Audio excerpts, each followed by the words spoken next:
Chapter 4. The Bottomless Well.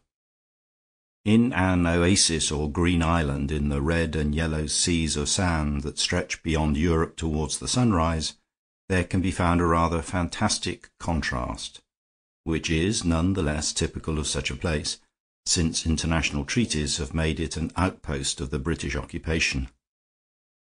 The site is famous among archaeologists for something that is hardly a monument, but merely a hole in the ground. But it is a round shaft like that of a well, and probably a part of some great irrigation works of remote and disputed date, perhaps more ancient than anything in that ancient land. There is a green fringe of palm and prickly pear round the black mouth of the well, but nothing of the upper masonry remains except two bulky and battered stones, standing like pillars of a gateway of nowhere, in which some of the more transcendental archaeologists in certain moods at moonrise or sunset think they can trace the faint lines of figures or features of more than Babylonian monstrosity, while the more rationalistic archaeologists in the more rational hours of daylight see nothing but two shapeless rocks. It may have been noticed, however, that all Englishmen are not archaeologists. Many of those assembled in such a place for official and military purposes have hobbies other than archaeology.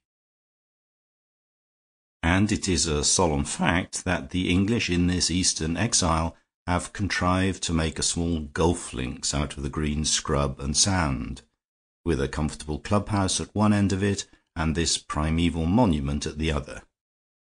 They did not actually use this archaic abyss as a bunker because it was by tradition unfathomable, and even for practical purposes unfathomed. Any sporting projectile sent into it might be counted most literally as a lost ball.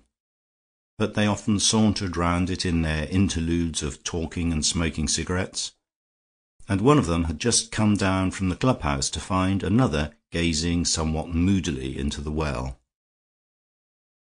Both the Englishmen wore light clothes and white pith helmets and pugrees, but there, for the most part, their resemblance ended, and they both almost simultaneously said the same word, but they said it on two totally different notes of the voice. "Have you heard the news?" asked the man from the club. "Splendid."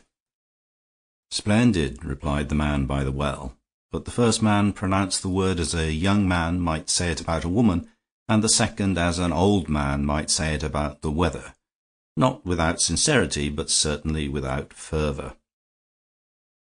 And in this the tone of the two men was sufficiently typical of them. The first, who was a certain Captain Boyle, was of a bold and boyish type, dark and with a sort of native heat in his face that did not belong to the atmosphere of the East, but rather to the ardours and ambitions of the West. The other was an older man, and certainly an older resident, a civilian official, Hornischer, and his drooping eyelids and drooping light moustache, all the paradox of the Englishman in the East. He was much too hot to be anything but cool. Neither of them thought it necessary to mention what it was that was splendid. That would indeed have been superfluous conversation about something that everybody knew, the striking victory over a menacing combination of Turks and Arabs in the north, won by troops under the command of Lord Hastings, the veteran of so many striking victories, was already spread by the newspapers all over the empire, let alone to this small garrison so near the battlefield. "Now, no other nation in the world could have done a thing like that," cried Captain Boyle emphatically. Hornischer was still looking silently into the well. A moment later he answered, "We certainly have the art of unmaking mistakes. That's where the poor old Prussians went wrong. They could only make mistakes and stick to them. There is really a certain talent in unmaking a mistake." "What do you mean?" asked Boyle. "What mistakes?" "Well, everybody knows it looked like biting off more than he could chew," replied Hornischer. It was a peculiarity of Mr. Fisher that he always said that everybody knew things which about 1 person in 2 million was ever allowed to hear of. And it was certainly jolly lucky that Travers turned up so well in the nick of time. Odd how often the right thing's been done for us by the second in command. even when a great man was first in command, like Colborne at Waterloo." "It ought to add a whole province to the empire," observed the other. "Well, I suppose the Zimmern would have insisted on it as far as the canal," observed Fisher, thoughtfully, "though everybody knows adding provinces doesn't always pay much nowadays." Captain Boyle frowned in a slightly puzzled fashion. Being cloudily conscious of never having heard of the Zimmerns in his life, he could only remark stolidly, "Well, one can't be a Little Englander." Horne Fisher smiled, and he had a pleasant smile. "Every man out here is a Little Englander," he said. "He wishes he were back in Little England." "I don't know what you're talking about, I'm afraid," said the younger man rather suspiciously. "One would think you didn't really admire Hastings, or anything." "I admire him no end," replied Fisher. "He's by far the best man for this post. He understands the Muslims and can do anything with them. That's why I'm all against pushing Travers against him, merely because of this last affair." "I really don't understand what you're driving at," said the other, frankly. "Perhaps it isn't worth understanding," answered Fisher, lightly. "And anyhow, we needn't talk politics. Do you know the Arab legend about that well?" "I'm afraid I don't know much about Arab legends," said Boyle, rather stiffly. "That's rather a mistake," replied Fisher, "especially from your point of view. Lord Hastings himself is an Arab legend. That is perhaps the very greatest thing he really is. If his reputation went, it would weaken us all over Asia and Africa. Well, the story about that hole in the ground that goes down nobody knows where has always fascinated me rather. It's Mohammedan in form now, but I shouldn't wonder if the tale is a long way older than Mohammed. It's all about somebody they call the Sultan Aladdin, not our friend of the lamp, of course, but rather like him in having to do with genii or giants or something of that sort. They say he commanded the giants to build him a sort of pagoda rising higher and higher above all the stars. The utmost for the highest, as the people said when they built the Tower of Babel. But the builders of the Tower of Babel were quite modest and domestic people, like mice compared with old Aladdin. They only wanted a tower that would reach heaven, a mere trifle. He wanted a tower that would pass heaven and rise above it, and go on rising for ever and ever. And Allah cast him down to earth with a thunderbolt, which sank into the earth, boring a hole deeper and deeper, till it made a well that was without a bottom, as the tower was to have been without a top. And down that inverted tower of darkness the soul of the proud Sultan is falling for ever and ever." "What a queer chap you are," said Boyle. "You talk as if a fellow could believe those fables." "Perhaps I believe the moral and not the fable," answered Fisher. "But here comes Lady Hastings. You know her, I think." The clubhouse on the golf links was used, of course, for many other purposes besides that of golf. It was the only social centre of the garrison beside the strictly military headquarters. It had a billiard room and a bar, and even an excellent reference library for those officers who were so perverse as to take their profession seriously. Among these was the great general himself, whose head of silver and face of bronze, like that of a brazen eagle, were often to be found bent over the charts and folios of the library. The great Lord Hastings believed in science and study, as in other severe ideals of life, and had given much paternal advice on the point to young Boyle, whose appearances in that place of research were rather more intermittent. It was from one of these snatches of study that the young man had just come out through the glass doors of the library onto the golf links. But above all, the club was so appointed as to serve the social conveniences of ladies at least as much as gentlemen, and Lady Hastings was able to play the queen in such a society almost as much as in her own ballroom. She was eminently calculated, and, as some said, eminently inclined to play such a part.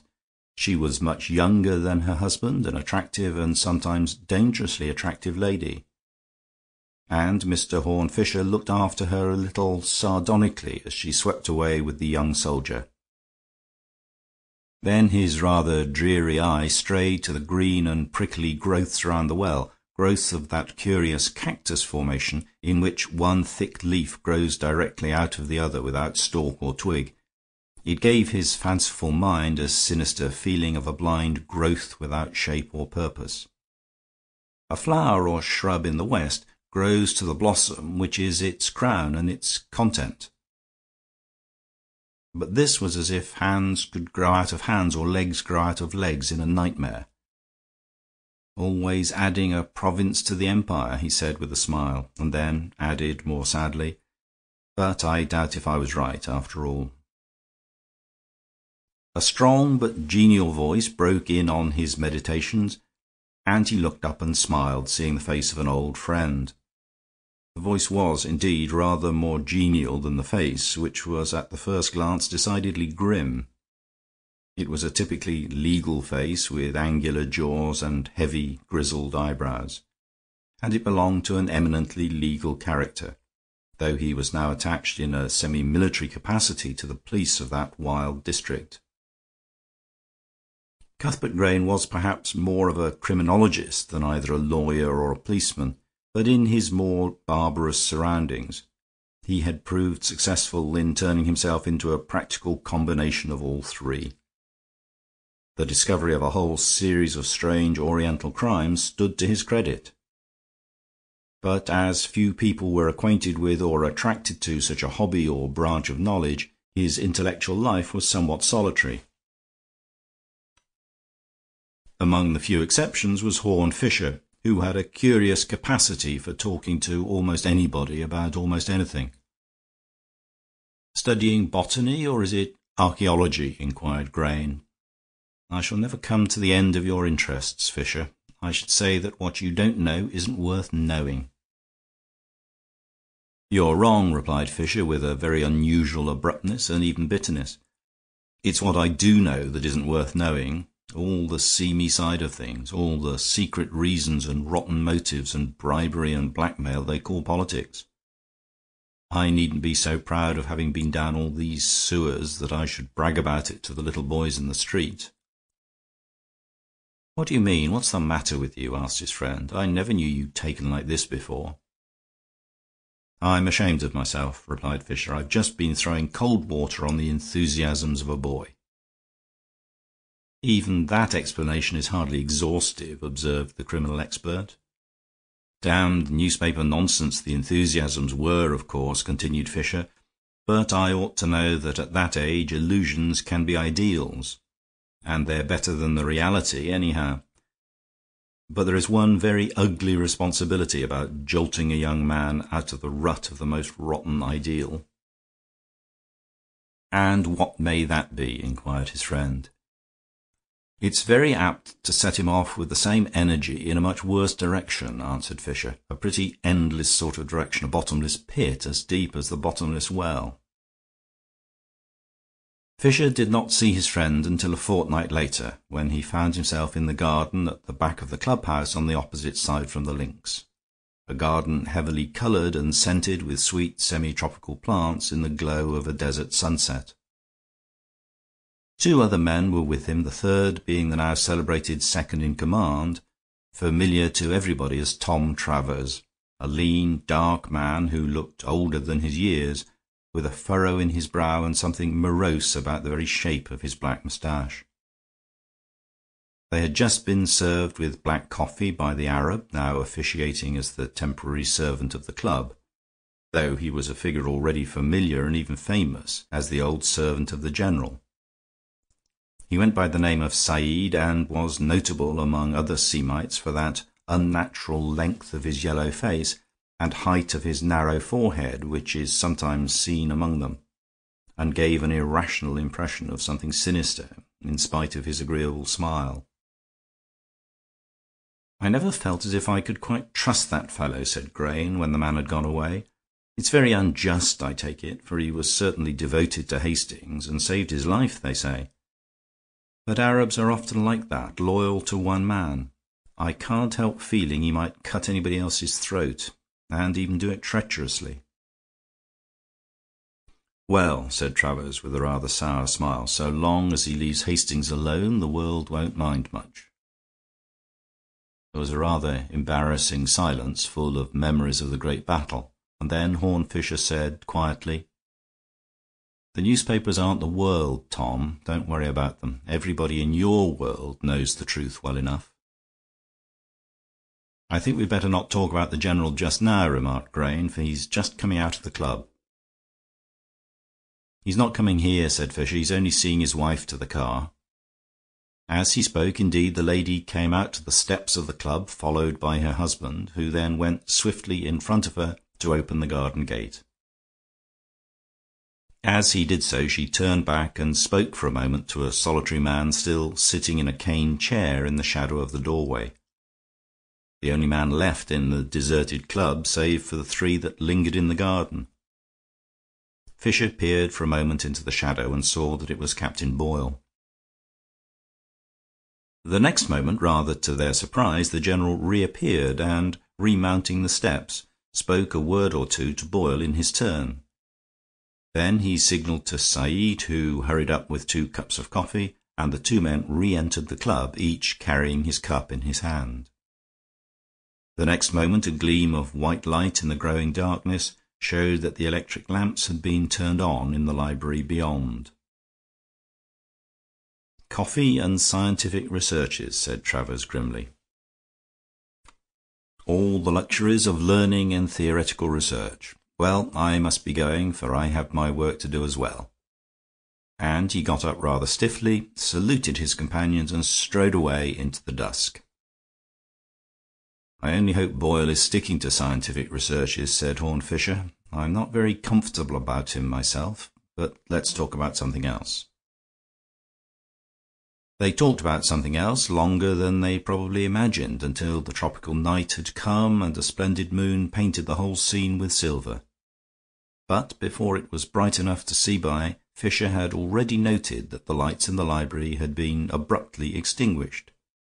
He waited for the 2 men to come out by the garden entrance, but nobody came. "They must have gone for a stroll on the links," he said. "Very possibly," replied Grayne. "It's going to be a beautiful night." A moment or two after he had spoken, they heard a voice hailing them out of the shadow of the clubhouse, and were astonished to perceive Travers hurrying towards them, calling out as he came, "I shall want your help, you fellows," he cried. "There's something pretty bad out on the links." They found themselves plunging through the club's smoking room and the library beyond, in complete darkness, mental as well as material. But Horne Fisher, in spite of his affectation of indifference, was a person of a curious and almost transcendental sensibility to atmospheres, and he already felt the presence of something more than an accident. He collided with a piece of furniture in the library and almost shuddered with the shock, for the thing moved as he could never have fancied a piece of furniture moving. It seemed to move like a living thing, yielding and yet striking back. The next moment Grayne had turned on the lights, and he saw he had only stumbled against one of the revolving bookstands that had swung round and struck him. But his involuntary recoil had revealed to him his own subconscious sense of something mysterious and monstrous. There were several of these revolving bookcases standing here and there about the library. On one of them stood the 2 cups of coffee, and on another a large open book.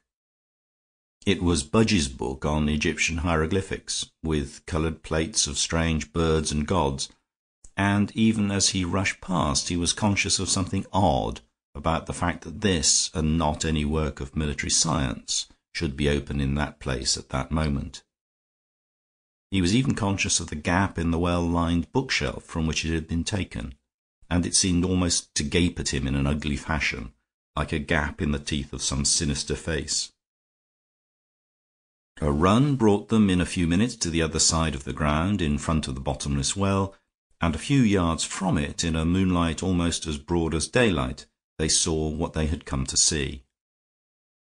The great Lord Hastings lay prone on his face, in a posture in which there was a touch of something strange and stiff, with one elbow erect above his body, the arm being doubled, and his big bony hand clutching the rank and ragged glass. A few feet away was Boyle, almost as motionless, supported on his hands and knees, and staring at the body. It might have been no more than shock and accident, but there was something ungainly and unnatural about the quadrupedal posture and the gaping face. It was as if his reason had fled from him. Behind there was nothing but the clear blue southern sky and the beginning of the desert, except for the two great broken stones in front of the well. And it was in such a light and atmosphere that men could fancy they traced in them enormous and evil faces looking down. Horne Fisher stooped and touched the strong hand that was still clutching the grass, and it was as cold as a stone. He knelt by the body and was busy for a moment applying other tests. Then he rose again and said with a sort of confident despair, "Lord Hastings is dead." There was a stony silence, and then Travers remarked gruffly, "This is your department, Grain. I'll leave you to question Captain Boyle. I can make no sense of what he says." Boyle had pulled himself together and risen to his feet, but his face still wore an awful expression, making it like a new mask or the face of another man. "I was looking at the well," he said, "and when I turned he'd fallen down." Grain's face was very dark. "As you say, this is my affair," he said. "I must first ask you to help me carry him to the library and let me examine things thoroughly." When they had deposited the body in the library, Grain turned to Fisher and said, in a voice that had recovered its fullness and confidence, "I'm going to lock myself in and make a thorough examination first. I look to you to keep in touch with the others and make a preliminary examination of Boyle. I will talk to him later. And just telephone to headquarters for a policeman and let him come here at once and stand by till I want him." Without more words, the great criminal investigator went into the lighted library, shutting the door behind him, and Fisher, without replying, turned and began to talk quietly to Travers. "It is curious," he said, "that the thing should happen just in front of that place." "It would certainly be very curious," replied Travers, "if the place played any part in it." "I think," replied Fisher, "that the part it didn't play is more curious still." And with these apparently meaningless words he turned to the shaken Boyle and, taking his arm, began to walk him up and down in the moonlight, talking in low tones. Dawn had begun to break abrupt and white when Cuthbert Grain turned out the lights in the library and came out onto the links. Fisher was lounging about alone in his listless fashion, but the police messenger for whom he had sent was standing at attention in the background. "I sent Boyle off with Travers," observed Fisher carelessly. "He'll look after him, and he'd better have some sleep anyhow." "Did you get anything out of him?" asked Grain. "Did he tell you what he and Hastings were doing?" "Yes," answered Fisher. "He gave me a pretty clear account after all. He said that after Lady Hastings went off in the car, the General asked him to take coffee with him in the library and look up a point about local antiquities. He himself was beginning to look for Budge's book in one of the revolving bookstands when the General found it in one of the bookshelves on the wall. After looking at some of the plates, they went out, it would seem rather abruptly, onto the links and walked toward the old well. And while Boyle was looking into it, he heard a thud behind him, and turned round to find the General lying as we found him. He himself dropped on his knees to examine the body, and then was paralyzed with a sort of terror and could not come nearer to it or touch it.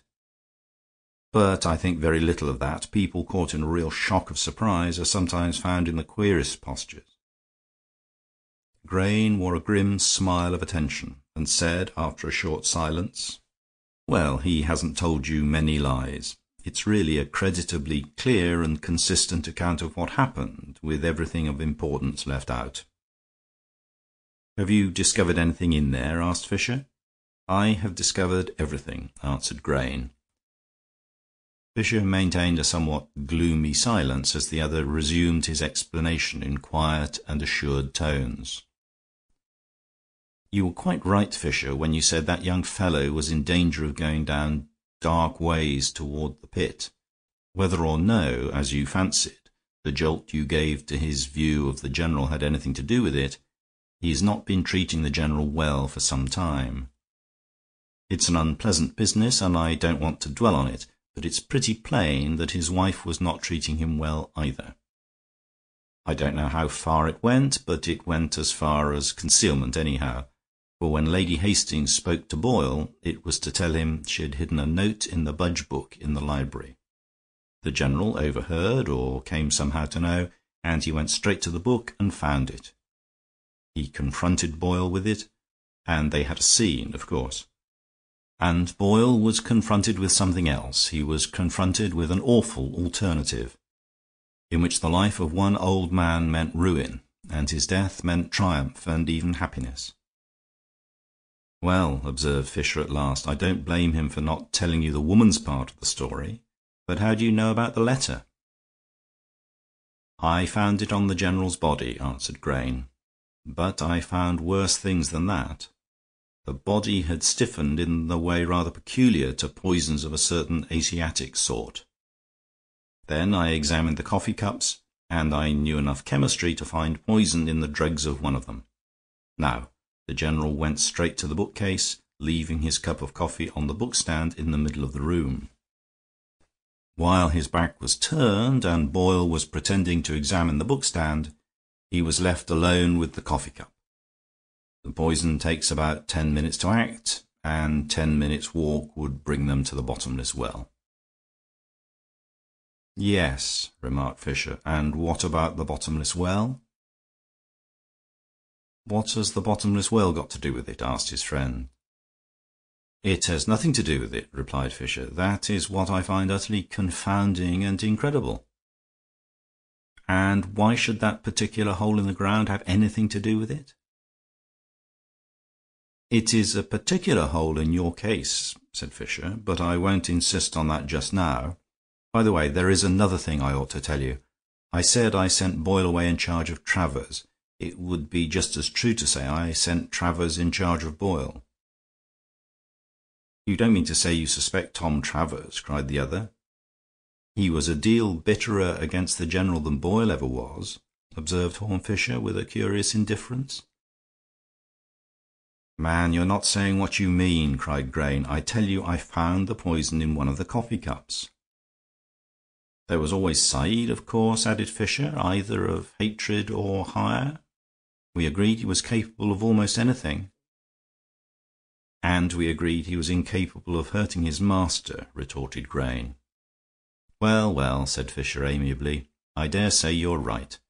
But I should just like to have a look at the library and the coffee cups." He passed inside while Grayne turned to the policeman in attendance and handed him a scribbled note to be telegraphed from headquarters. The man saluted and hurried off, and Grayne, following his friend into the library, found him beside the bookstand in the middle of the room, on which were the empty cups. "This is where Boyle looked for Budge, or pretended to look for him, according to your account," he said.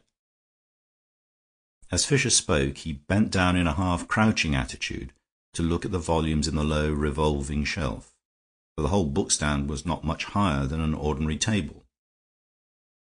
The next moment he sprang up as if he had been stung. "Oh, my God!" he cried. Very few people, if any, have ever seen Mr. Horne Fisher behave as he behaved just then.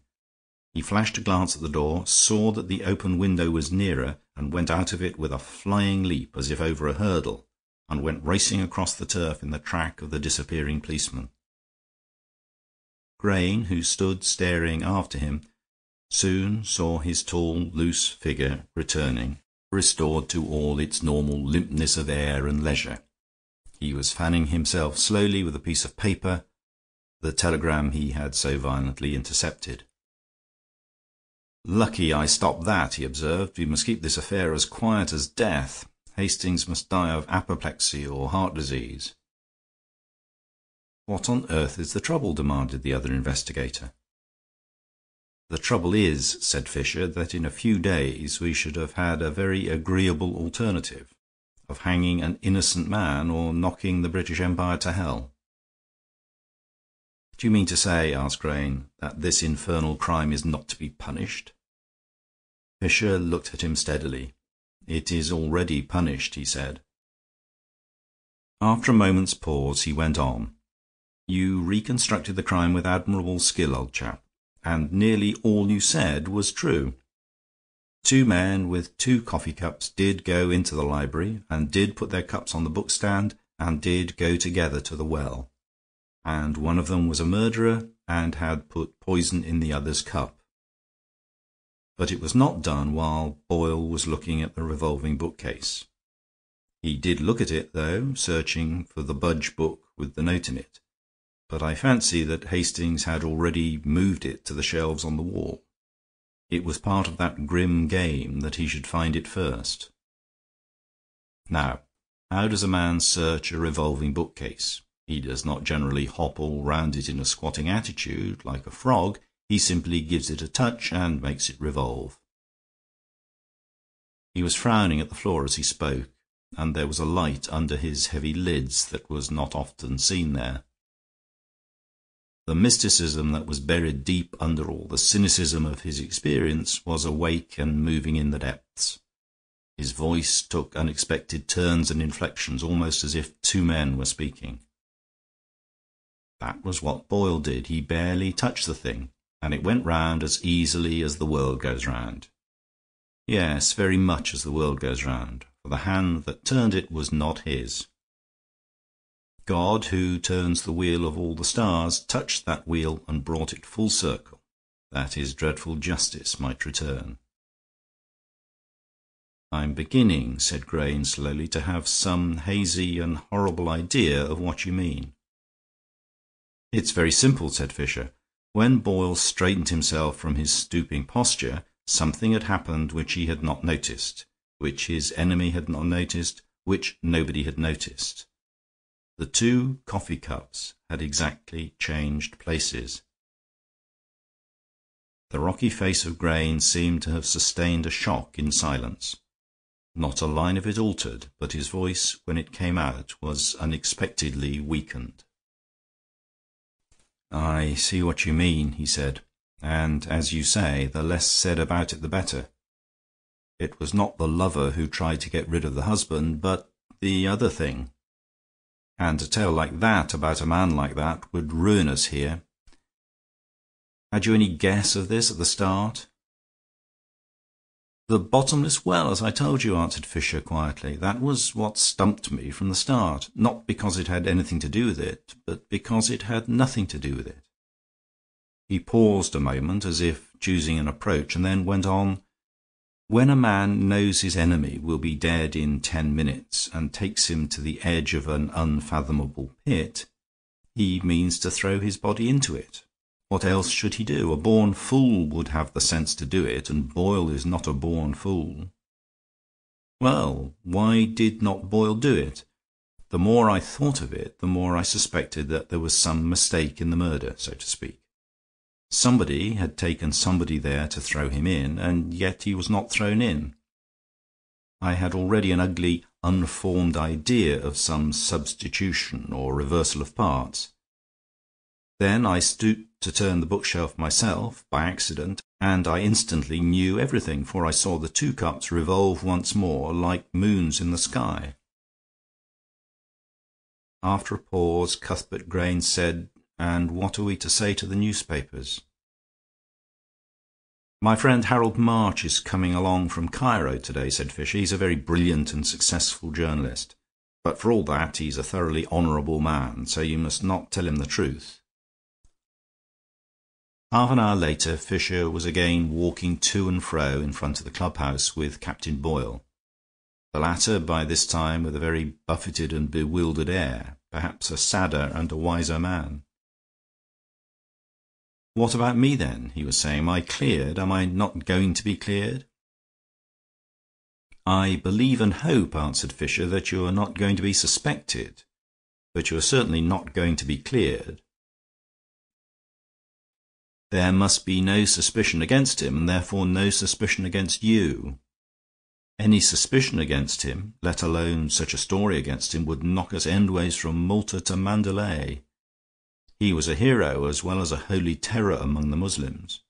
Indeed, you might almost call him a Muslim hero in the English service. Of course he got on with them partly because of his own little dose of Eastern blood. He got it from his mother, the dancer from Damascus. Everybody knows that." "Oh," repeated Boyle mechanically, staring at him with round eyes. "Everybody knows that." "I dare say there was a touch of it in his jealousy and ferocious vengeance," went on Fisher. "But for all that, the crime would ruin us among the Arabs, all the more because it was something like a crime against hospitality. It's been hateful for you, and it's pretty horrid for me, but there are some things that damn well can't be done, and while I'm alive, that's one of them." "What do you mean?" asked Boyle, glancing at him curiously. "Why should you, of all people, be so passionate about it?" Horne Fisher looked at the young man with a baffling expression. "I suppose," he said, "it's because I'm a little Englander." "I can never make out what you mean by that sort of thing," answered Boyle doubtfully. "Do you think England is so little as all that," said Fisher, with a warmth in his cold voice, "that it can't hold a man across a few thousand miles? You lectured me with a lot of ideal patriotism, my young friend, but it's practical patriotism now for you and me, with no lies to help it. You talked as if everything always went right with us, all over the world, in a triumphant crescendo culminating in Hastings. I tell you everything has gone wrong with us here, except Hastings. He was the one name we had left to conjure with, and that mustn't go as well. No, by God, it's bad enough that a gang of infernal Jews should plant us here, where there's no earthly English interest to serve, and all hell beating up against us, simply because nosy Zimmern has lent money to half the cabinet. It's bad enough that an old pawnbroker from Baghdad should make us fight his battles. We can't fight with our right hand cut off. Our one score was Hastings and his victory, which was really somebody else's victory. Tom Travers has to suffer, and so have you." Then, after a moment's silence, he pointed toward the bottomless well and said, in a quieter tone, "I told you that I didn't believe in the philosophy of the Tower of Aladdin. I don't believe in the empire growing until it reaches the sky. I don't believe in the Union Jack going up eternally like the tower. But if you think I'm going to let the Union Jack go down and down eternally like the bottomless well, down into the blackness of the bottomless pit, down in defeat and derision, amid the jeers of the very Jews who have sucked us dry, no, I won't, and that's flat. Not if the Chancellor were blackmailed by 20 millionaires with their gutter rags. Not if the Prime Minister married 20 Yankee Jewesses. Not if Woodville and Carstairs had shares in 20 swindling mines. If the thing is really tottering, God help it, it mustn't be we who tip it over." Boyle was regarding him with a bewilderment that was almost fear, and had even a touch of distaste. "Somehow," he said, "there seems to be something rather horrid about the things you know." "There is," replied Horne Fisher. "I am not at all pleased with my small stock of knowledge and reflection, but as it is partly responsible for your not being hanged, I don't know that you need complain of it." And as if a little ashamed of his first boast, he turned and strolled away toward the bottomless well. End of chapter.